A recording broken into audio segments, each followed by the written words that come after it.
আসসালামু আলাইকুম everyone. December মাসের প্রতি বৃহস্পতি ও শুক্রবারে আড়ং-এর উইন্টার ওয়ান্ডারল্যান্ড চলছিল। ৪ টা উইকসে ৪ রকমের প্রোগ্রাম করা হয়েছিল।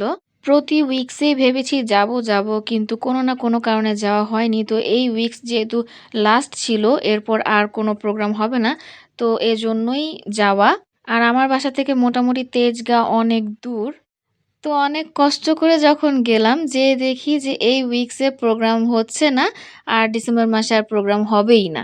এটা দেখার পর এতটা খারাপ লাগছিল, কারণ এত কষ্ট করে এত দূর গেলাম আর এত এক্সাইটেড ছিলাম এই উইন্টার ওয়ান্ডারল্যান্ড নিয়ে। আর যেয়ে দেখি কিছুই নেই। তো ফাওয়াদেরও অনেক বেশি মন খারাপ ছিল।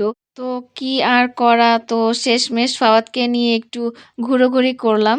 হাতিরঝিলে ফাওয়াদকে নিয়ে একটু ঘোরাঘুরি করার পর দেন ভাবলাম যে ধানমন্ডিতে নতুন করে স্ট্রিট ফুড চালু করা হয়েছে। তো সেখানে অনেকদিন যাবতই ভাবছিলাম যাবো। তো সেখানে গেলাম।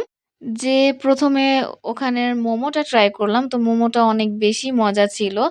আমার কাছে সবচাইতে বেশি ভালো লেগেছিল পিজ্জাটা।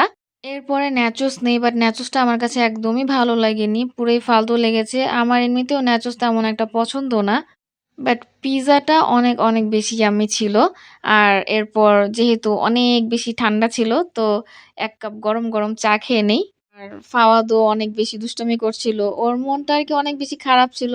তো ওকে কিছু না কিছু করে ওর মনটা ভালো করার চেষ্টা করলাম। তো শেষের দিকে ও আরকি একটু দুষ্টামি ফাইজলামি করছিল। আর আমার কাছেও অনেক বেশি খারাপ লাগছিল। কারণ একটা প্ল্যান করে বাসা থেকে বের হই। প্রিপারেশন ছিল একরকম। বাট সবকিছু পুরাই অন্যরকম হয়ে গেল। ধানমন্ডির স্ট্রিট ফুড ট্রাই করার ইচ্ছা ছিল, বাট সেটা অন্য একদিন। আমি অনেক বেশি এক্সাইটেড ছিলাম আড়ং-এর উইন্টার ওয়ান্ডারল্যান্ড নিয়ে। বাট এত কষ্ট করে যাওয়ার পরও দেখি সেখানে নেই। আর অনেক বেশি রাগ লেগেছে একটা বিষয় নিয়ে, যে তারা কিন্তু তাদের পেজে উল্লেখ করে দিতে পারত। কারণ আমি যাওয়ার আগে পেজটা চেক করে যাই। বাট কোনো নিউজই দেখিনি যে দেশের পরিস্থিতির কারণে উইন্টার ওয়ান্ডারল্যান্ডটা ক্লোজ করে দেওয়া হয়েছে। কি আর করার, এবছর ভাগ্যে ছিল না, তাই দেখা হয়নি। নেক্সট ইয়ার ইনশাআল্লাহ যাব।